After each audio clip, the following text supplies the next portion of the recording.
ஊரை காக்கும் காவல் தெய்வங்கள். நம்மை காத்து வருகின்ற தெய்வம் காவல் தெய்வம்.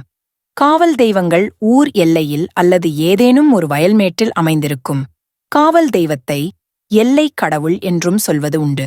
வேலைக்கு செல்லும் போதோ ஒரு பணியின் நிமித்தமாக வெளியே செல்லும் போதோ காவல் தெய்வங்களை வணங்கிவிட்டு செல்வது வழக்கம். அல்லது காவல் தெய்வம் இருக்கும் திசையை நோக்கியாவது ஒரு கற்பூரத்தை ஏற்றி வணங்கிவிட்டு செல்வது வழக்கம்.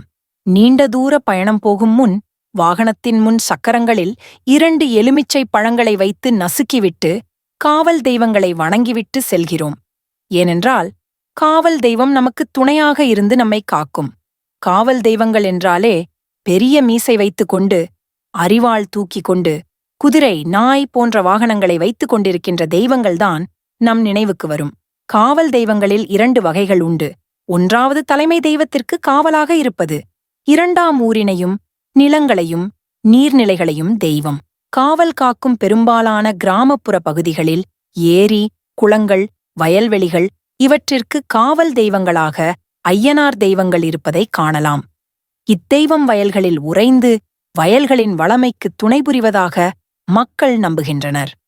பெரும்பாலான ஊர்களில் ஐயனார், கருப்பராயன் போன்ற தெய்வங்கள் ஊரை காப்பதாக நம்பப்படுகிறது. திருட்டு, நோய், வெள்ளம், புயற்காற்று முதலிய இயற்கை சீற்றங்களில் இருந்து இத்தெய்வம் காப்பதாக நம்பப்படுகிறது. பல ஊர்களில் முனியப்பன் கோயில் தலைமை தெய்வத்தின் காவல் தெய்வமாக கருதப்படுகிறது. கருப்பராயன் கோயில்களில் பரிவார தெய்வங்களாக, அதாவது காவல் தெய்வங்களாக முனிகளே இருக்கின்றன. காவல் தெய்வங்களாக அமைந்துள்ள முனிகளின் சிலைகள் பெரிய உயரமான அளவில் அமைக்கப்பட்டுள்ளதை காணலாம். ஊர்களில் காவல் தெய்வங்கள் குடிகொண்டதற்கு ஏதேனும் ஒரு பூர்வீக கதை இருக்கும். அந்த கதையை பார்த்தால் யாரேனும் ஒரு நபர், ஆண் அல்லது பெண், வஞ்சிக்கப்பட்டிருக்கலாம் அல்லது துன்புறுத்தப்பட்டிருக்கலாம். பின்னாளில் அந்த நபரோ அல்லது குடும்பமோ தெய்வமாகி வணங்கப்படும் வழக்கம் வந்திருக்கலாம். கிராமப்புறங்களில் குடிகொண்டுள்ள காவல் தெய்வங்களுக்கு பெரும்பாலும் விசேஷங்கள் எதுவும் விமர்சையாக இருக்காது. அதே நேரம் விசேஷ தினங்கள், திருவிழா காலம் என்றால் காவல் தெய்வங்களுக்கு விதவிதமான படையல்கள், அபிஷேக ஆராதனைகள், வேண்டுதல் நிறைவேற்றுவது என அந்த இடமே கோலாகலமாக இருக்கும்.